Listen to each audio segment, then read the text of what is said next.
अभियोजकों ने प्रमाण प्रस्तुत किए हैं, उनसे वह आरोप सिद्ध नहीं हो पाता है।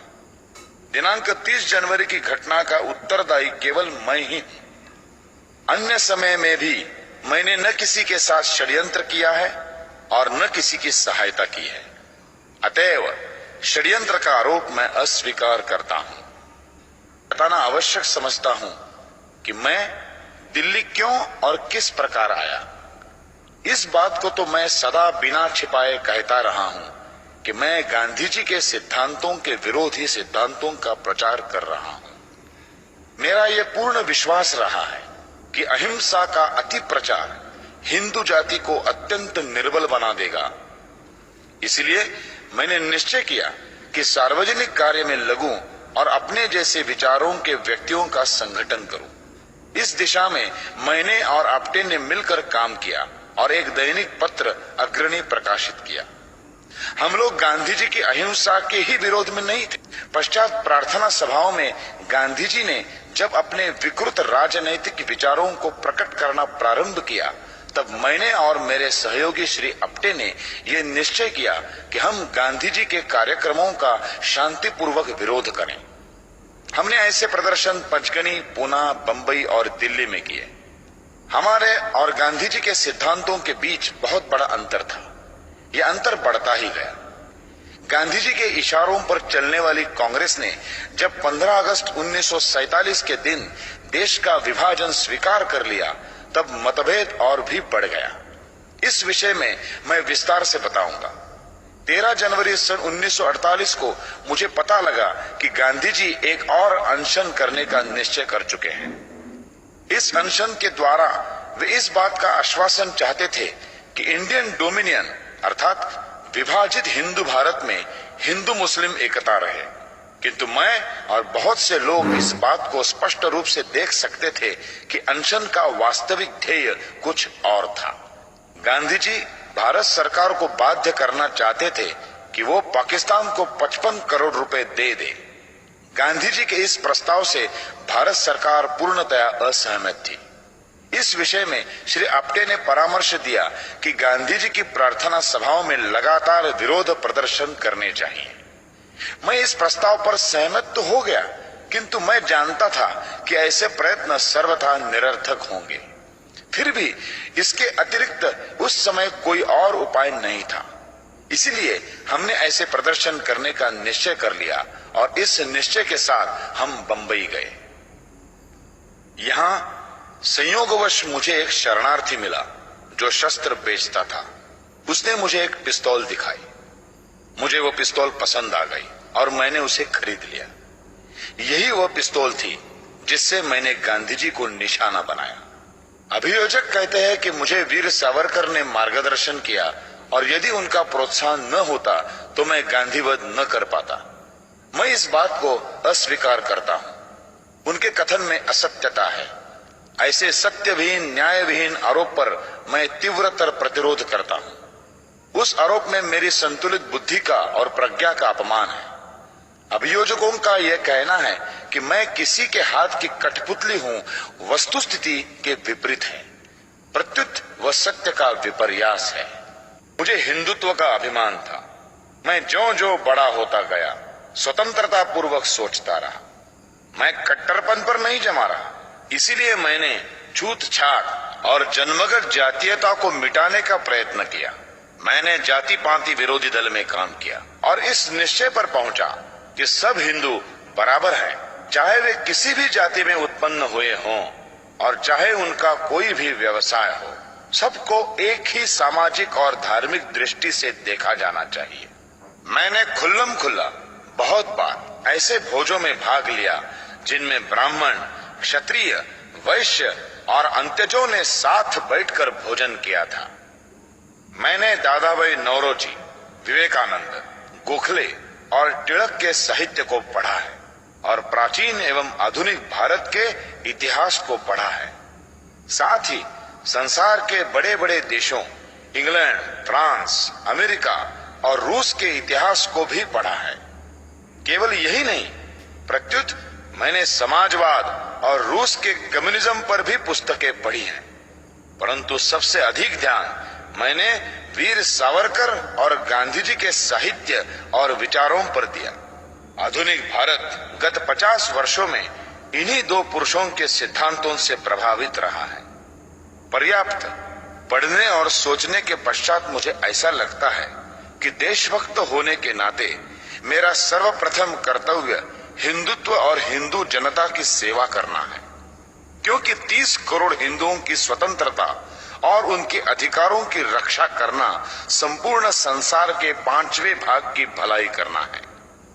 इसी विचारधारा से प्रेरित होकर मैं हिंदू संगठन की ओर आकृष्ट हुआ और मेरा यह विश्वास दृढ़ हो गया कि इन्हीं सिद्धांतों पर चलकर मातृभूमि भारतवर्ष की स्वतंत्रता को स्थायी रखा जा सकता है। उन्हीं दिनों बहुत सी घटनाएं ऐसी हुई जिनसे मुझे ऐसा विश्वास हो गया कि सावरकर जी और अन्य नेता मेरे विचारों के युवकों की उग्र नीति का समर्थन नहीं करेंगे। 1946 में सुहरावर्दी की सरकार के समय नौखाली में मुसलमानों के हाथों हिंदुओं पर जो अत्याचार हुए उससे हमारा खून खौल गया। मैंने और आपटे ने यह निश्चय किया कि उनकी प्रार्थना सभाओं में इतने प्रदर्शन करें कि उनके लिए प्रार्थना सभा करना असंभव हो जाए। श्री आपटे ने कुछ शरणार्थी साथ लेकर शहर में एक जुलूस भी निकाला जिसमें गांधी जी और सुहरावर्दी के विरुद्ध नारे लगाए गए और भंगी कॉलोनी की प्रार्थना सभा में प्रदर्शन किया। उस समय हमारा हिंसा करने का लेश मात्र भी विचार न था। फिर भी गांधी जी ने कायरता पूर्वक पिछले दरवाजे से शरण ली और अपने आप को सुरक्षित करने का प्रयत्न किया। जब श्री सावरकर ने इस प्रदर्शन के विषय में पढ़ा तो उन्होंने हमारे कार्य की प्रशंसा नहीं की। प्रत्युत मुझे एकांत में ऐसे कार्य के लिए बहुत बुरा भला कहा। यद्यपि हमने प्रदर्शन शांतिपूर्ण किए थे, तथापि उन्होंने कहा, जिस प्रकार मैं इस बात की निंदा करता हूं कि कांग्रेस से संबंध रखने वाले लोग हमारी सभाओं और चुनाव में शांति भंग करते हैं, उसी प्रकार मुझे इस बात की भी निंदा करनी चाहिए कि हिंदू संगठनवादी लोग कांग्रेस वालों के किसी कार्यक्रम को भंग करते हैं। यदि गांधी जी अपने प्रार्थना सभाओं में हिंदुओं के विरुद्ध बोलते हैं तो उसी प्रकार आप भी अपनी पार्टी की सभा करें और गांधी जी के सिद्धांतों का खंडन करें। हम सबको अपनी अपनी बात का प्रचार संवैधानिक नियमानुसार करना चाहिए। दूसरी महत्वपूर्ण घटना उस समय हुई जब भारत के विभाजन का अंतिम निश्चय हुआ। उस समय कुछ हिंदू सभाई ये जानना चाहते थे कि विभाजित भारत की नई कांग्रेस सरकार के साथ हिंदू महासभा का क्या व्यवहार होगा। वीर सावरकर आदि हिंदू नेताओं ने कहा कि नई सरकार को किसी दल अथवा कांग्रेस की सरकार नहीं मानना चाहिए, प्रत्युत भारत की राष्ट्रीय सरकार समझना चाहिए और उसकी प्रत्येक आज्ञा का पालन करना चाहिए। उन्होंने कहा कि पाकिस्तान बनने का उनको दुख तो अवश्य है, परंतु फिर भी नई आजादी की रक्षा करने के लिए और उसे स्थायी रखने के लिए नई सरकार को सहयोग देना ही हमारा ध्येय होना चाहिए। यदि नई सरकार को सहयोग न दिया तो देश में गृहयुद्ध हो जाएगा। कुछ समय बाद ही पंजाब और भारत के अन्य भागों में मुसलमानों के अत्याचार शुरू हो गए। कांग्रेस शासन ने बिहार, कलकत्ता, पंजाब और अन्य स्थानों पर उन हिंदुओं को ही गोली का निशाना बनाना शुरू कर दिया जिन्होंने मुसलमानों की बढ़ती हुई शक्ति को रोकने का साहस किया था। जिस बात से हम डरते थे वही होकर रही। फिर भी कितनी लज्जा की बात थी कि कांग्रेस शासन 15 अगस्त 1947 को रंग रैलियां रचाए, रोशनी करे और आनंदोत्सव मनाए, जबकि उसी दिन पंजाब में मुसलमानों द्वारा हिंदुओं का खून बहाया जा रहा था और पूरे पंजाब में हिंदुओं के घर जलाए जा रहे थे। मेरे विचारों के हिंदू सभाइयों ने निश्चय किया कि हम उत्सव मनाएं और मुसलमानों के बढ़ते हुए अत्याचार को रोकने का प्रयत्न करें। मैंने अपने दैनिक पत्र अग्रणी में हिंदू महासभा की इस नीति और वृद्ध नेताओं के कार्यों की आलोचना आरंभ की और हिंदू संगठन के इच्छुक नवयुवकों का आह्वान किया कि वे हमारे कार्यक्रम को अपनाएं। सन 1920 से अर्थात लोकमान्य तिलक के पश्चात गांधी जी का प्रभाव कांग्रेस में बढ़ा और बल पकड़ता गया। उन्होंने जनता को जागरूक करने के लिए जो कार्य किया उनका बहुत प्रभाव पड़ा। वे सत्य और अहिंसा के नारे लगवाते रहे। कोई भी समझदार व्यक्ति उन नारों को बुरा नहीं कह सकता था। वास्तव में इन उद्घोषों में नवीन बात न थी। प्रत्येक शांतिपूर्ण आंदोलन में ऐसे उद्घोष लगाए ही जाते हैं। ये आशा करना कि जनता साधारण जीवन में ऐसे उच्च सिद्धांतों पर चलेगी केवल एक स्वप्न है। वास्तविकता ये है कि अपने कर्तव्य का पालन करने के लिए, अपने सम्मान की रक्षा करने के लिए और अपने आश्रितों और देश के लिए कुछ करने के लिए हमें अहिंसा छोड़कर हिंसा पर चलना पड़ेगा। मेरा अटल विश्वास है कि अत्याचारी का सामना शस्त्रों से ही किया जा सकता है। अत्याचारी शत्रु का शस्त्रों से दमन करना मैं पवित्र समझता हूँ। श्री रामचंद्र ने सीता को मुक्त कराने के लिए रावण को मारा। श्री कृष्ण ने कंस के अत्याचारों का अंत करने के लिए कंस को मारा। महाभारत में अर्जुन को भी बहुत ऐसे व्यक्तियों को मारना पड़ा जिनमें उनके बहुत से निकट संबंधी भी थे। यहाँ तक कि पूजनीय भीष्म पितामह को भी मारना पड़ा क्योंकि वे अत्याचारी के पक्ष में थे। यदि कोई राम, कृष्ण और अर्जुन को हिंसक समझता है तो उसको मानवता के सिद्धांत का ज्ञाता नहीं कहा जा सकता। ऐसा कहना चाहिए कि उसे संसार की कार्य प्रणाली का ही ज्ञान नहीं है। वो छत्रपति शिवाजी की ही वीरता थी जिसने भारत में यवनों के अत्याचार को रोका। शिवाजी ने जिस प्रकार अफजल खान को मारा वो बिल्कुल ठीक तरीका था, अन्यथा अफजल खान शिवाजी को मार डालता।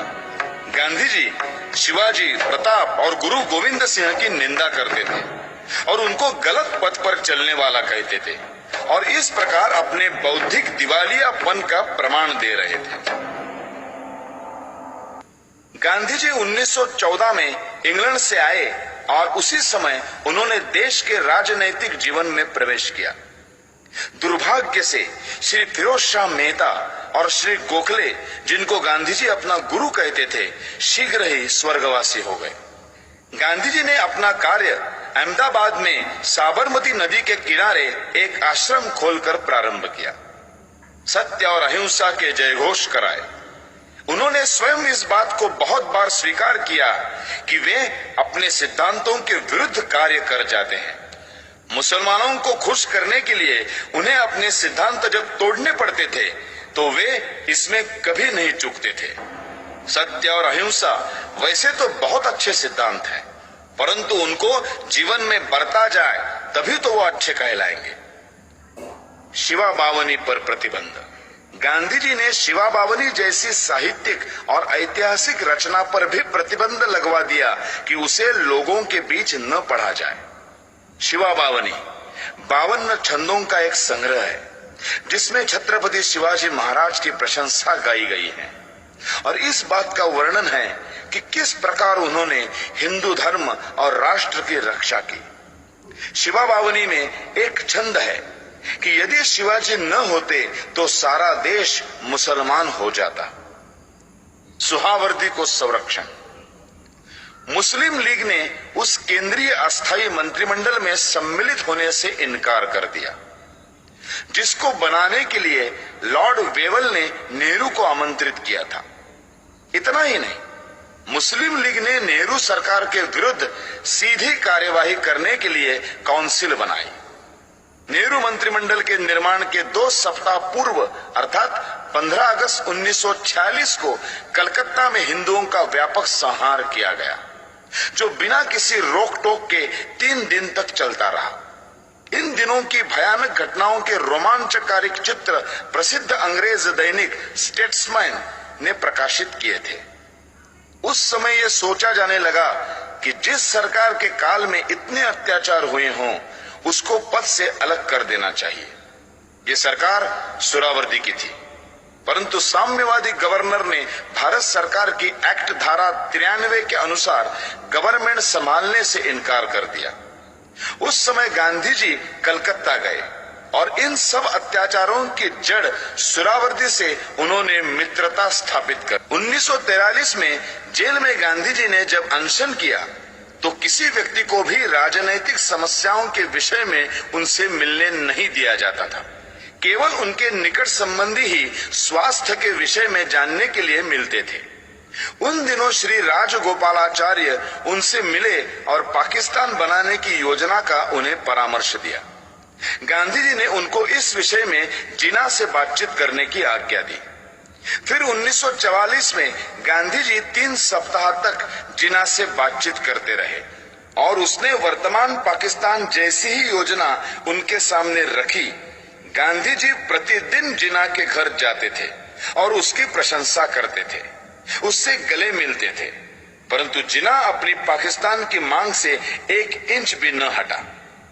गांधी जी हिंदू मुस्लिम एकता चाहते थे, परंतु सब कुछ इसके विपरीत हो रहा था।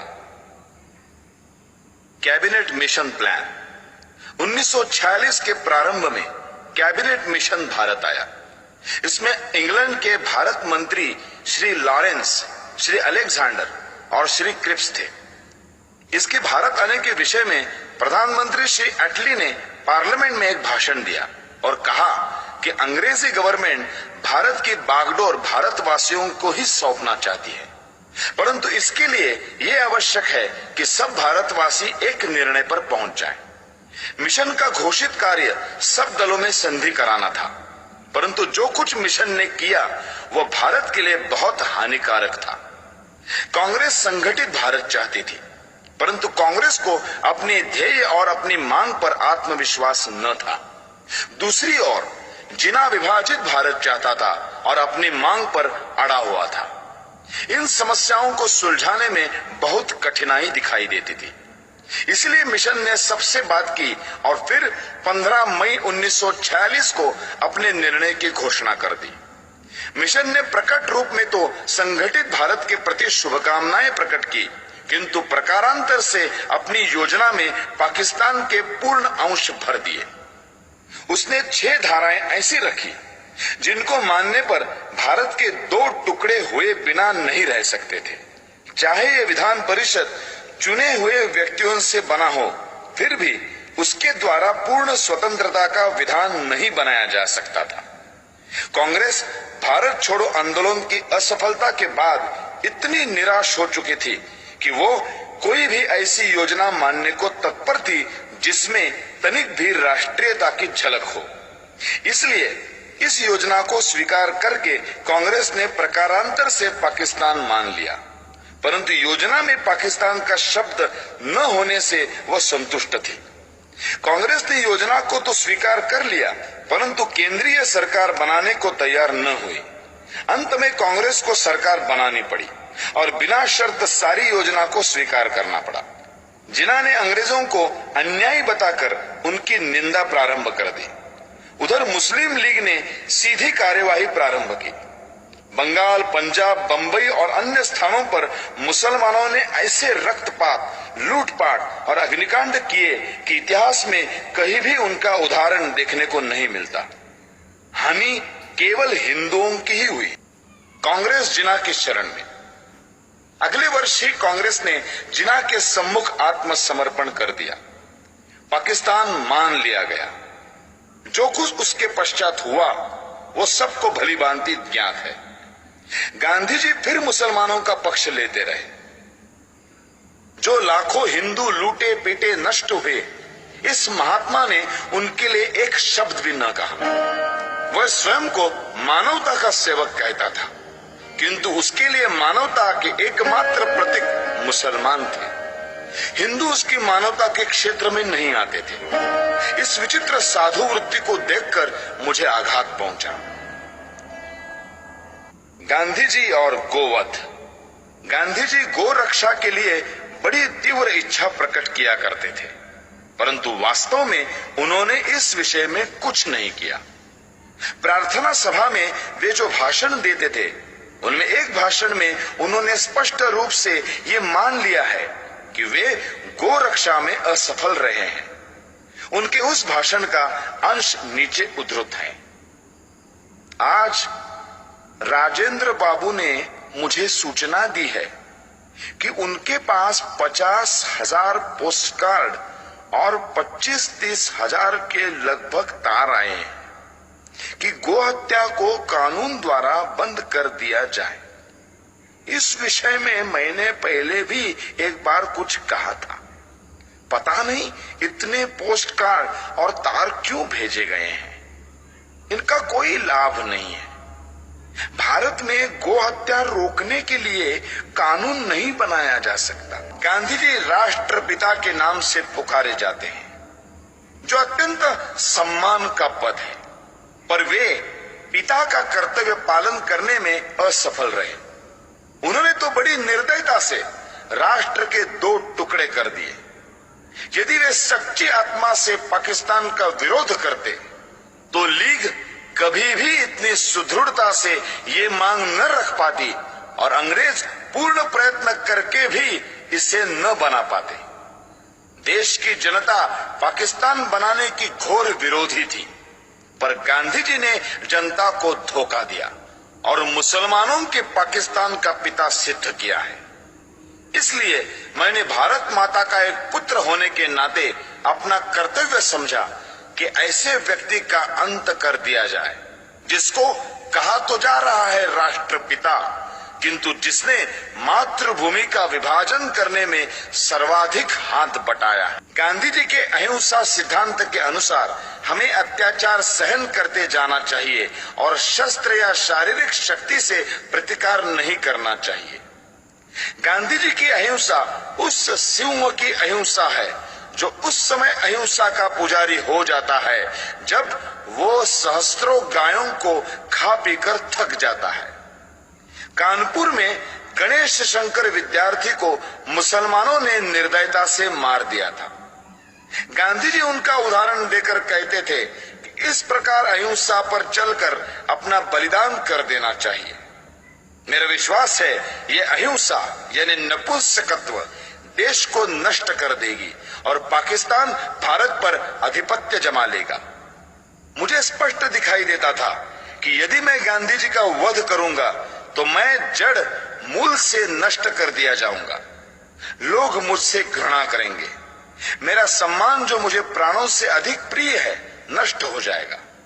किंतु साथ में मैं ये भी जानता था कि गांधी जी सदा के लिए विदा हो जाएंगे तो देश की राजनीति में शस्त्र प्रयोग और प्रतिकारात्मक कार्यवाही को स्थान मिलेगा। देश शक्तिशाली होगा। मैं अवश्य मरूंगा, किंतु देश अत्याचारों से मुक्त होगा। सब मुझे मूर्ख कहेंगे, पर देश ऐसे मार्ग पर चलेगा जो उचित होगा। यही सोचकर मैंने गांधी जी का अंत करने की ठानी। मैंने अपना निर्णय किसी को नहीं बताया।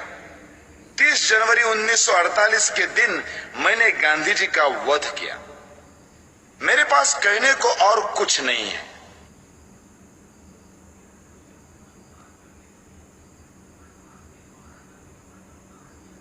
আমি তো নতুন কোলগেট স্ট্রং টিথই কিনে থাকি। এটা দিয়ে আপনি কি করবেন? আরে এটাই তো পুষ্টি দেয় আমার কাটিং মেশিনকে।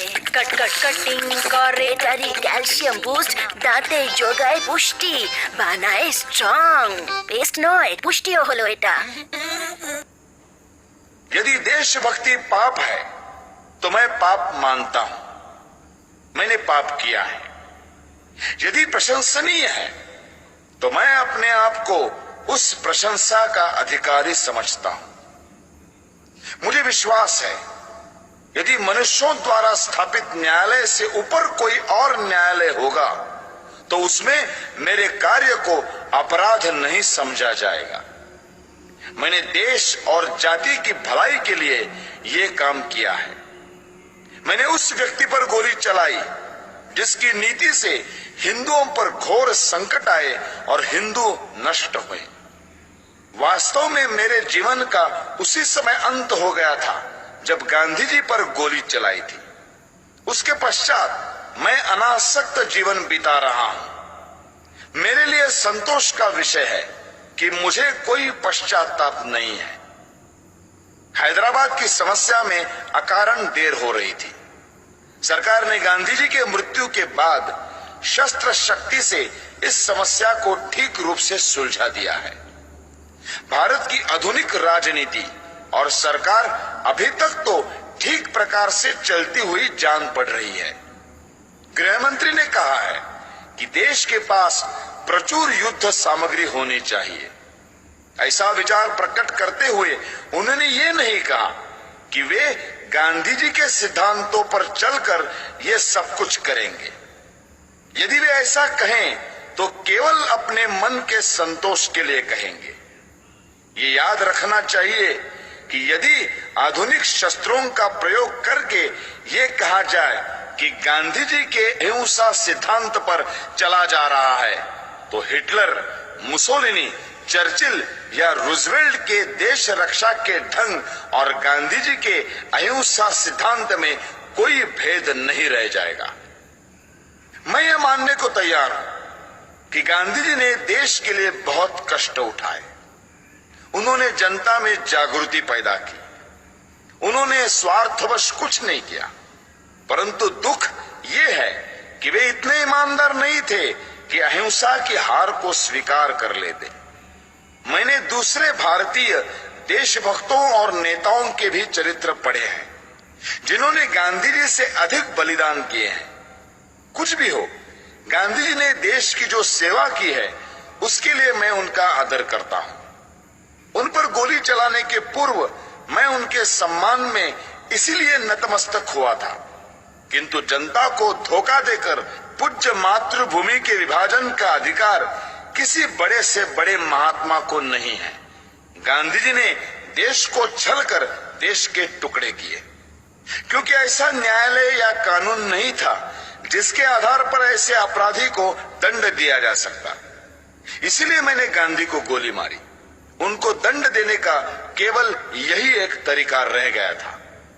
यदि मैं यह न करता तो मेरे लिए अच्छा ही होता, परंतु स्थिति बहुत खराब हो गई थी और मेरे हृदय में इतना अधिक क्षोभ था कि मैंने सोचा कि गांधी जी को स्वाभाविक मृत्यु से नहीं मरने देना चाहिए। संसार को पता लग जाए कि इस व्यक्ति ने अन्यायपूर्वक राष्ट्र के साथ छल करके भयानक रूप से देश के एक संप्रदाय का जो पक्ष लिया है उसका दंड भोगना पड़ा। मैंने इस समस्या का अंत इसी प्रकार करना चाहा, क्योंकि इसी से लाखों निर्दोष हिंदुओं का जीवन बच सकता था। गांधी जी की जो अहममयी प्रवृत्ति इस पवित्र भूमि के पुत्रों के लिए घातक सिद्ध हुई, उसके लिए भगवान उन्हें क्षमा करे। मेरी न किसी से कोई शत्रुता है, न किसी के प्रति कोई दुर्भावना। आप मेरी इस भावना को जिस प्रकार देखना चाहे देखें, और इस भावना के परिणाम स्वरूप मेरे किए हुए इस कार्य को देखकर जो दंड उचित समझे दें। इस विषय में कुछ कहने की मेरी इच्छा नहीं है। मैं किसी प्रकार की दया नहीं चाहता। मैं ये भी नहीं चाहता कि मेरी ओर से कोई दया की याचना करे। इस अभियोग में बहुत से मनुष्यों को मेरे साथ इस अपराध में ले लिया है। उन पर आरोप है कि उन्होंने षड्यंत्र रचा। इस विषय में मैं पहले ही कह चुका हूं कि इस कार्य में मेरा कोई साथी नहीं था। स्वयं मैं और केवल मैं ही इसका उत्तरदायी हूं। यदि दूसरे लोग इसी दोष के लिए नहीं खड़े किए जाते तो मैं अपने लिए बचाव भी न करता। न्यायालय को मालूम है कि 30 जनवरी 1948 के कृत्य से संबंधित साक्षीदारों की परिपरीक्षा यानी क्रॉस एग्जामिनेशन न ली जाए, ऐसी मेरी इच्छा थी और मेरे विधिज्ञों को भी मेरा वैसा आग्रह रहा था। इससे मैं अपने लिए बचाव नहीं कर रहा, यह स्पष्ट होगा। अंत में मैं ये कहना चाहता हूं कि जो वक्तव्य मैंने दिया है वो सत्य और शुद्ध है। प्रत्येक बात संदर्भ ग्रंथों को देखकर तैयार की गई है। मैंने सरकारी समाचार पत्र, इंडियन ईयर बुक, कांग्रेस का इतिहास, गांधी जी की आत्मकथा, समय समय पर प्रकाशित कांग्रेस के बुलेटिन, यंग इंडिया और हरिजन की फाइलें और गांधी जी की प्रार्थना सभा के भाषणों से ये वक्तव्य तैयार करने में सहायता ली है। मैंने ये लंबा वक्तव्य इसलिए नहीं दिया है कि लोग मेरे कार्य को सराहें, बल्कि इसलिए दिया है कि लोग मेरे विचारों को भली भांति जान जाए और किसी के मस्तिष्क में मेरे विषय में कोई भ्रांत धारणा न रहे।